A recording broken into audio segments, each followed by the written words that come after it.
खबरों के सिलसिले को आगे बढ़ाते हुए आपको बताएं कि कुआलालंपुर में जारी नेशंस हॉकी कप के सनसनीखेज मुकाबले जारी हैं। पाकिस्तान फाइनल्स पहुंच गया है। पाकिस्तान ने सेमीफाइनल में फ्रांस को शिकस्त दी है। दोनों के दरमियान मैच 3-3 गोल से बराबर रहा। पाकिस्तान ने पेनल्टी शूट आउट में 3-2 से फ्रांस को हरा दिया। आपको अपडेट कर रहे हैं इस हवाले से कुआलालंपुर में जारी नेशंस हॉकी कप के सनसनीखेज मुकाबले। पाकिस्तान फाइनल में पहुंच गया है। पाकिस्तान ने सेमीफाइनल में फ्रांस को शिकस्त दी। दोनों के दरमियान मैच 3-3 गोल से बराबर रहा। पाकिस्तान ने पेनल्टी शूट आउट में 3-2 से फ्रांस को हरा दिया है। आपको अपडेट कर रहे हैं इस वक्त बॉलिंग नुमाइंदे खुर्रम अब्बास ग्राउंड में पाकिस्तानी स्ट्राइकिंग के साथ मौजूद हैं। मजीद उन्हीं से जानते हैं। जी खुर्रम, आगाह कीजिएगा। बिल्कुल पाकिस्तानी हॉकी टीम जीत के साथ फाइनल में पहुंच चुकी है और आप हमारे साथ देख सकते हैं पाकिस्तानी शायकीन में बहुत जोश और खरोश पाया जा रहा है। आइए बात करते हैं इनसे। जी सर। ये माशाल्लाह आज इतनी खुशी है जैसे हमने इंडिया के राफेल गिराए थे, उस वैसी ही खुशी आज हुई है। हमने फ्रांस को शिकस्त से हमकनार कर दिया। पाकिस्तान जिंदाबाद। जी बिल्कुल, इस तरह बदला लिया जाता है जो जिंदा कौमें होती हैं, जिनके बच्चों को उनके मजबूर हालातों ने इतना मजबूर किया कि वो मलेशिया में नेशन कप खेलने आए और आज फाइनल तक पहुंच गए। पाकिस्तान जिंदाबाद। सर क्या कहेंगे? जी अल्हम्दुलिल्लाह हम फाइनल जीतेंगे। पाकिस्तान जिंदा कौम है और हम इंशाल्लाह फलस्तीन में नाच के आएंगे। ऐसे ही जी बिल्कुल, आपने देखा इस टाइम पाकिस्तान जिंदाबाद के नारों के साथ पूरा स्टेडियम गूंज रहा है। अपडेट करने के लिए और भी आपको बताएं कि ईरान के वज़ीर ख़ारजा अब्बास अराग़ची आज जिनेवा में फ्रांस, जर्मनी और बरतानिया के वज़ीर ख़ारजा से मुलाकात करेंगे ताकि तेहरान के जौहरी प्रोग्राम और इजरायली जारियत के ख़ात्मे पर बात की जाए। बरतानिया के वज़ीर ख़ारजा ने एक बयान में कहा है कि उन्होंने अमरीकी वज़ीर ख़ारजा मार्को रूबियो के साथ मशरिक़ वस्ती में कशीदगी कम करने के लिए मुमकिना मुआहदे पर तबादला ख्याल किया है। हम सफारती हल की तरफ जाएंगे। इसराइल ईरान जंग रोकने के जतन। ईरान के वज़ीर ख़ारजा अब्बास अराग़ची आज जेनेवा में फ्रांस, जर्मनी और बरतानिया के वज़राए ख़ारजा से मिलेंगे ताकि इसराइली जारहियत के खात्मे और तेहरान के जौहरी प्रोग्राम पर बात की जा सके। ये मुलाकात खित्ते में कशीदगी में शदीद इजाफे और ईरान के जौहरी प्रोग्राम पर तातुल का शिकार कोशिशों के बाद पहली बराह रास्त सिफारती बातचीत होगी जो इसराइल के ईरानी फौजी और जौहरी मकामात पर हमलों के बाद हो रही है। इस सिलसिले में बरतानिया के वज़ीर ख़ारजा का हम बयान सामने आया है। डेविड लेमी ने कहा है कि अमरीकी हम मनसब मार्को रूबियो से बात हुई है जिसमें इसराइल ईरान कशीदगी कम करने के मुमकिना मुआहिदे पर गौर किया गया। हम पुरज़्म हैं कि ईरान को कभी भी जौहरी हथियार हासिल करने की इजाज़त नहीं दी जाएगी। अगले 2 हफ्तों के अंदर कोशिश की जाएगी कि सिफारती हल तलाश किया जा सके। अब वक्त आ गया है कि मशरिक़ वस्ती में एक ऐसे इलाकाई तनाज़े को फैलने से रोका जाए जिसका किसी को कोई फायदा नहीं। बरतानिया, फ्रांस और जर्मनी के वज़ीर ख़ारजा जिन्हें E3 के नाम से जाना जाता है, यूरोपीय यूनियन की आला सिफारती नुमाइंदा काया क्लास के साथ जेनेवा में जर्मनी के मुस्तकिल मिशन पर मुलाकात करेंगे, जिसके बाद वो ईरानी वज़ीर ख़ारजा के साथ एक मुश्तरका इजलास करेंगे। ईरान के वज़ीर ख़ारजा अब्बास अराग़ची की सरकारी टीवी पर गुफ्तगू। कहा कि ईरान कभी शहरी इलाकों को खास तौर पर अस्पतालों को निशाना नहीं बनाता। ये इसराइल है जो गजा में जानबूझकर अस्पतालों को निशाना बनाता है। जब तक इसराइली जारियत बंद नहीं होती अमेरिका के साथ मुज़ाकरात का कोई इम्कान नहीं। हम किसी से भी खास तौर पर अमेरिका से मुज़ाकरात नहीं चाहते। मुज़ाकरात की ख्वाहिश अमरीकियों की तरफ से है। उन्होंने हमें कई बार पैगाम भेजे। हमने हमेशा यूरोपीय ममालिक के साथ बातचीत की है। अब भी अगर उनके पास कुछ कहने को है तो हम सुनने के लिए तैयार हैं। दहशतगर्द रियासत इसराइल पर ईरान के हमले जारी हैं। ताज़ा हमले में जनूबी इसराइल को निशाना बनाया गया है। कई इमारतें तबाह कर दी गई हैं। 6 इसराइली इस हमले में ज़ख्मी हुए हैं। ईरानी टीवी ने मिसाइल लॉन्च की वीडियो जारी कर दी है। ईरान के गासिब रियासत इसराइल पर कामयाब हमले जारी हैं। आज जनूबी इसराइल को हदफ बनाया गया। पूरे इलाके में सायरन बज गए। कई गाड़ियों में आग लगने के मनाजिर सामने आए। इसराइली तिब्बी हुक्काम ने ईरानी हमले में कई अफराद के जख्मी होने की तस्दीक की है। ईरान का टीवी ने जनूबी इसराइल पर मिसाइल लॉन्चिंग की वीडियो भी जारी की है। तेहरान के जनूब में इसराइल के कई ड्रोन मार गिराए गए। ईरान की सरकारी खबर रसा एजेंसी अर्ना के मुताबिक दारहुकूमत तेहरान पर इसराइली हमलों के रद्द-ए-अमल में ईरानी फ़िज़ाई दिफाई निज़ाम फ़ाल है। आज सुबह शुमाल मगरबी ईरानी शहर रश्त में एक ज़ोरदार धमाका सुना गया। एक मकामी सनती पार्क इस हमले का हदफ था। इसराइली फ़ौज ने दावा किया है कि पूरे ईरान में एक वसी फ़िज़ाई मुहिम शुरू की है जिसमें मगरबी ईरान के गैर फ़ाल अराक जौहरी रिएक्टर को भी बनाना शुरू कर दिया है। अब तक इसराइली हमलों में 639 ईरानी शहीद हो चुके हैं। 1968 जख्मी हुए हैं। और व्हाइट हाउस ने कहा है कि सदर डोनाल्ड ट्रंप अगले 2 हफ्तों में फैसला कर लेंगे कि आया अमेरिका इजराइल और ईरान के तनाज़े में मुदाखलत करेगा या नहीं। व्हाइट हाउस की प्रेस सेक्रेटरी कैरोलिन लेविट ने सहाफ़ियों को बताया है कि सदर ट्रंप सफारती हल में दिलचस्पी ले रही हैं, लेकिन उनकी अव्वलीन तरजीह ये यकीनी बनाना है कि ईरान जौहरी हथियार हासिल न कर सके। इसराइल ईरान जंग में बराह रास्त मुदाखलत करनी है या नहीं, अमेरिका 2 हफ्ते में ये फैसला करेगा। व्हाइट हाउस की प्रेस सेक्रेटरी कैरोलिन लेविट ने सहाफियों को बताया है कि ईरान के साथ मुज़ाकरात का इम्कान मौजूद है। सदर ट्रंप ईरान के साथ सिफारती हल चाहते हैं, लेकिन उनकी अव्वलीन तरजीह ये यकीनी बनाना है कि ईरान जौहरी हथियार हासिल न कर सके। लेविट ने ब्रीफिंग में बताया कि सदर ट्रंप मुल्क भर की तमाम आवाज़ों को सुनते हैं और अपने फैसले अपनी बसीरत की बुनियाद पर करते हैं। वो हमेशा कहते आए हैं कि सिफारतकारी उनका पहला इंतखाब है। ईरान और अमेरिका के दरमियान खुफिया मुज़ाकरात। बरतानवी खबर रसा इदारे ने सफारतकारों के हवाले से खबर दी है कि अमरीकी खुसूसी एजेंसी और ईरानी वज़ीर ख़ारजा के दरमियान 13 जून से अब तक कई बार फ़ोन पर गुफ्तगू हो चुकी है। ये हालिया महीनों में पहला बामायनी बराह रास्त रब्ता है। तेहरान का मरकज़ी मौक़िफ़ ये है कि सफारतकारी सिर्फ उस वक्त मुमकिन है जब अमरीका इसराइल पर दबाव डाले। अमरीकी नुमाइंदे विचकोफ ने तजवीज़ दी है कि ईरान के बजाय खित्ते में कहीं एक मुश्तरका मरकज़ बनाया जाए जहाँ यूरेनियम की अफजूदगी की जाए, मगर तेहरान ने यह तजवीज़ मुस्तरद कर दी। कहा कि यूरेनियम अफजूदगी ईरान का हक है और यही रहबर ने तस्दीक कर दी है। इजराइल ने ईरान पर हमलों के पहले रोज़ सुप्रीम लीडर अली ख़ामेनी के मुशीर अली शेमखानी की शहादत का दावा किया था। ईरानी मीडिया ने तस्दीक की है कि सुप्रीम लीडर के मुशीर जिंदा हैं। ईरानी मीडिया के मुताबिक अली शेमखानी ने अपने पैगाम में कहा है कि वो जिंदा हैं और ईरान पर अपनी जान कुर्बान करने के लिए तैयार हैं। मीडिया रिपोर्ट्स के मुताबिक अली शेमखानी इजरायली हमलों में शदीद ज़ख्मी हुए थे, लेकिन अब उनकी सेहत बेहतर और वो ख़तरे से बाहर हैं। ईरान से मार खाने के बाद इसराइल को हिजबुल्लाह का खौफ। इसराइली वज़ीर दिफ़ा ने हिजबुल्लाह को खबरदार किया है कि वो मुहतात रहें क्योंकि सूरत हाल इसराइल की बर्दाश्त से बाहर हो चुकी है। हिजबुल्लाह रहनुमा ईरान के अहकामात पर इसराइल को धमकियाँ देना बंद करें, जबकि हिजबुल्लाह ने ईरान की आला मजहबी शख्सियत को निशाना बनाने की अमरीकी धमकी की मज़म्मत की है और ख़बरदार किया है कि इस किस्म के इरादे का इज़हार भी आलमी मुस्लिम उम्मा की शदीद तौहीन है और इसके संगीन नताइज बरामद हो सकते हैं। और इन दिनों इजरायली मकफ़ात अमल की ज़द में हैं। गज़ा की तरह तल अबीब में रहने वाले खंडरात में पनाह लिए हुए हैं। एक खातून कहती हैं कि वो बहुत डरी हुई हैं। ये सूरत हाल उनके लिए और उनके ख़ानदान के लिए खौफनाक है। उससे उम्मीद ज़ाहिर की है कि जंग जल्द ही ख़त्म हो जाएगी। इसराइल के ईरान पर हमले की शदीद मज़म्मत करते हैं। इसराइल का हमला बैनुल-अक़वामी क़वानीन की खिलाफ वर्जी और खित्ते के अमन को खतरे में डालने के मुतरादिफ है। चेयरमैन PTI बैरिस्टर गौहर की PTI रहनुमाओं के हमरा प्रेस कॉन्फ्रेंस का कि ईरान को अपनी खुदमुख्तारी और दिफा का हक हासिल है। बैरिस्टर गौहर ने कहा कि मुझे नहीं लगता कि अमेरिका ईरान से मुतालिक पाकिस्तान से कुछ डिमांड करेगा। इसराइल ने ईरान के टेरिटोरियल इंटेग्रिटी को और सॉवरेनिटी को वायलेट करते हुए अपने दिफा में ईरान जैसे चाहे अपने पावर को एक्सरसाइज करे। पाकिस्तान तहरीक इंसाफ ईरान की हमेशा हिमायत करती रही है।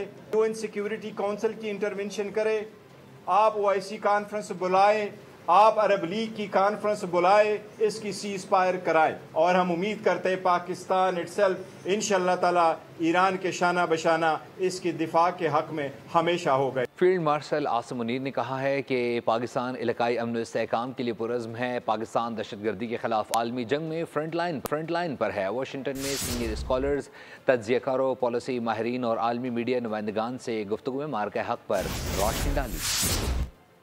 फील्ड मार्शल आसिम मुनीर दौरे अमेरिका में हर फोरम पर पाकिस्तान के मौक़िफ़ को न सिर्फ मौसर अंदाज में पेश कर रहे हैं, बल्कि दहशतगर्दी, हाइब्रिड वॉर और इलाकाई अमन जैसे अहम मामलात पर आलमी बरादरी की तवज्जो भी मबसूल करवाई। मुलाकातों में पाक अमेरिका ताल्लुकात के नए इम्कानात पर भी बातचीत हुई, जिससे मुस्तकबिल में दो तरफा ताउन मजीद मजबूत होने की उम्मीद है।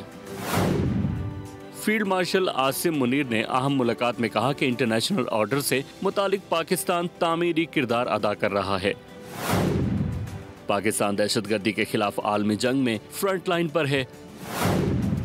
मुलाकात में पाकिस्तान और अमेरिका के तवील मुद्दती ताल्लुकात का भी जायजा लिया गया।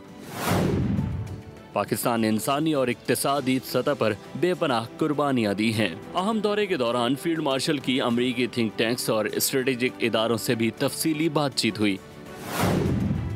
बैनुल-अक़वामी शराकतदारों को बाहमी ताउन के मौक़े तलाश करने की दावत फील्ड मार्शल आसिम मुनीर ने पाकिस्तान के इलाकाई और बैनुल-अक़वामी उमूर पर रोशनी डाली। भारतीय प्रोपेगेंडा काम न आया, दुश्मन को जंगी महाज के बाद सिफारती मैदान में भी मुंह की खानी पड़ी। पाकिस्तान की आला अस्करी क़यादत की अमरीकी सदर से मुलाकात पर भारत तिलमिला उठा। दुनिया ने भारतीय प्रोपेगेंडे को मुस्तरद कर दिया।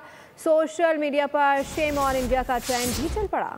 पाकिस्तान अमेरिका के बढ़ते ताल्लुकात, भारत बोखलाहट से 2-4। फील्ड मार्शल सैयद आसिम मुनीर की अमेरिकी सदर ट्रंप से मुलाकात भारत सरकार पर बिजली की तरह गिरी। 3 दिन में पाकिस्तान ने जो सिफारती महाज पर कामयाबियां हासिल की वो भारत कभी नहीं भूल सकेगा। भारत ने जाली खबरों की फैक्ट्री एक बार फिर फाल की। भारत बेबुनियाद कहानियां गढ़कर दुनिया को गुमराह करने की कोशिश करता रहा, लेकिन दुनिया ने भारतीय प्रोपेगेंडे को मुस्तरद कर दिया। हालिया दिनों में पाकिस्तान और अमेरिका के दरमियान ताल्लुकात में तारीखी पेशरफ्त हुई। 3 दिनों में वो कामयाबी हासिल हुई जो भारत 30 साल में ना कर सका।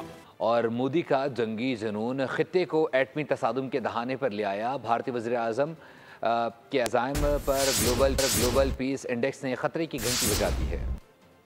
हिंदुत्व नजरियात खित्ते को जंग की आग में झोंकने के दर पे। एटमी जंग के खदशात खारिज इम्कान नहीं। Sydney institute for economics and peace ने होशरुबा रिपोर्ट जारी कर दी। रिपोर्ट के मुताबिक हिंदुत्व नजरियात जनूबी एशिया के अमन के लिए बड़ा खतरा है। मकबूजा कश्मीर में इंसानी हुकूक की बदतरीन खिलाफ वर्जियाँ जारी हैं। भारत कश्मीर को मुस्तकिल पुरतशद्दुद खित्ता बना चुका है। ये तनाज़ा दुनिया का बदतरीन तनाज़ा बन चुका है। खदशा जाहिर किया गया कि जून 2025 तक जून 2026 वादी के लिए खूनरेज़ साबित होगा। कश्मीर का तनाव किसी भी वक्त खित्ते को जंग में झोंक सकता है। भारतीय इज़ाम के बायस जनूबी एशिया दुनिया का दूसरा गैर महफूज तरीन खित्ता बन चुका है। अमेरिकी जरीदे फॉरेन अफेयर्स से नरेंद्र मोदी को आईना दिखा दिया। मोदी हुकूमत की इंतहा पसंदाना पॉलिसियों और सिफारती नाकामियों को तनकीद का निशाना बनाया। भारत के आलमी ताकत बनने के दावे को खाम ख्याली करार दिया है। फॉरेन अफेयर्स का एहतसाब, मोदी सरकार बेनकाब। चीन आगे निकल गया, भारत पीछे रह गया। अमेरिकी जरीदे का 2 टोक तज्जिया। फॉरेन अफेयर्स की रिपोर्ट के मुताबिक मोदी की हिंदुत्व, कौम परस्ती, भारत की सेकुलर शनाख्त, कौमी हम आहंगी और जमहूरी इदारों के लिए संगीन खतरा बन चुकी है। फिरका वाराना कशीदगी, अंदरूनी बदअमनी और रियासती इदारों का सियासी इस्तेमाल जमहूरियत को जवाल की तरफ धकेल रहे हैं। मोदी हुकूमत की मुतनाज़ा सिफारतकारी ने भारत को आलमी सतह पर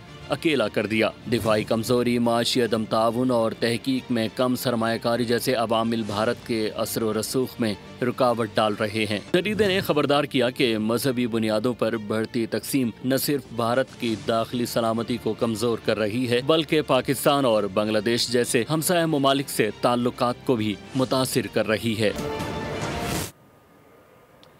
इस वक्त तुर्किया में तकरीब जारी है और सदर रजब तैयब एर्दोगान भी तकरीब में शरीफ हैं। साथ ही साथ नायब वज़ीर आज़म इसहाक डार भी इस तकरीब में मौजूद हैं। इस वक्त ये तकरीब ग्रैंड यूथ अवार्ड की तकरीब इस्तांबुल में जारी है और इस दौरान साथ ही साथ पाकिस्तानी वफ़द भी यहाँ पर मौजूद है और नायब वज़ीर आज़म इसहाक डार ने तुर्किया का दौरा किया है। इस दौरान जो इस वक्त ख़ित्ते में जारी कशीदगी से मुतालिक भी गुफ्तगू की जाएगी। ये विजुअल्स आप देख रहे हैं। नायब वज़ीर आज़म इसहाक डार और साथ साथ रजब तैयब एर्दोगान भी इस तकरीब में मौजूद हैं। ग्रैंड यूथ अवार्ड की तकरीब इस्तांबुल में जारी है और नायब वज़ीर आज़म इसहाक डार इस वक्त ख़ास तौर पर तुर्किया के दौरे पर हैं और इस दौरान जब वहाँ पहुँचे तो पाकिस्तानी वफ़द ने उनका इस्तकबाल किया और वो इस न सिर्फ समिट से खिताब भी करेंगे बल्कि साथ ही साथ इस दौरान हम आपको बताते चलें कि जो खित्ते की जारी कशीदगी सूरत हाल है उससे मुतालिक भी गुफ्तगू की जाएगी।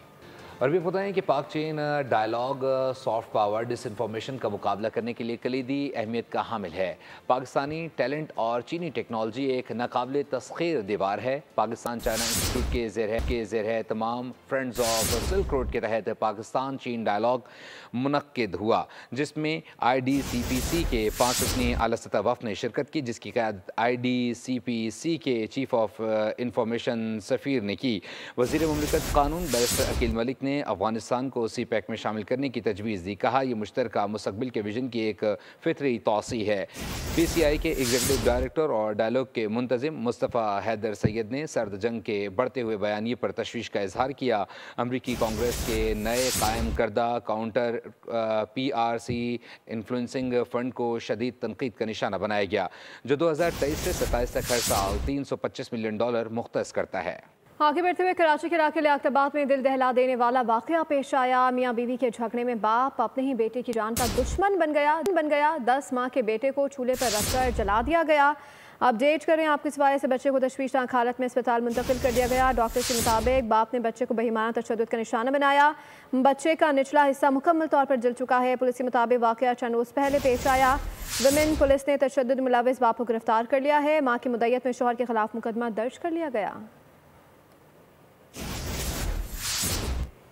आमिर एस-चुनाई फाउंडेशन का पाकिस्तान स्क्वॉश खिलाड़ियों सना बहादुर और सैफ बहादुर के साथ कई साल स्पॉन्सरशिप मुआहदा तय पा गया है। आमिर एस-चुनाई फाउंडेशन आमिर एस-चुनाई ग्रुप का एक गैर मुनाफा बख्श इदारा है। शराकतदारी के तहत दोनों खिलाड़ी आइंदा 3 साल तक आमिर एस-चुनाई ग्रुप के रुकन कंपनियों की नुमाइंदगी तमाम कौमी और बैनुल-अक़वामी स्क्वॉश टूर्नामेंट्स में करेंगे। इस हवाले से समीर चुनाई का कहना है कि ये जोड़ी नौजवान के लिए मिसाल है। सना और सैफ के वालिद शेर बहादुर ने फाउंडेशन का शुक्रिया अदा किया।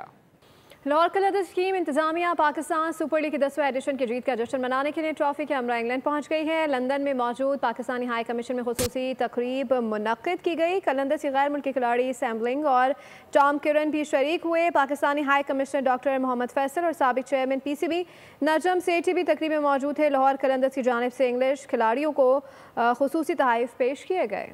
बात करेंगे मौसम की। कराची में मानसून की दस्तक, ठंडी हवाओं ने शहर का मौसम खुशगवार बना दिया है। शहर में कई मकामात पर बूंदाबांदी भी जारी है।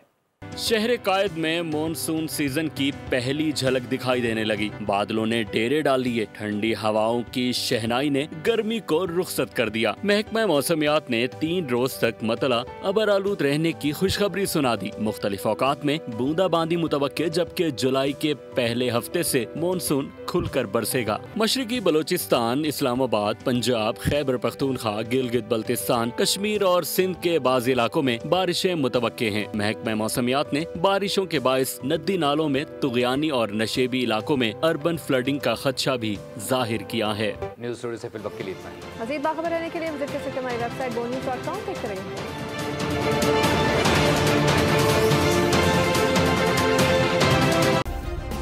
सब्सक्राइब करें और बेल दबाएं ताकि कोई खबर रह न जाए।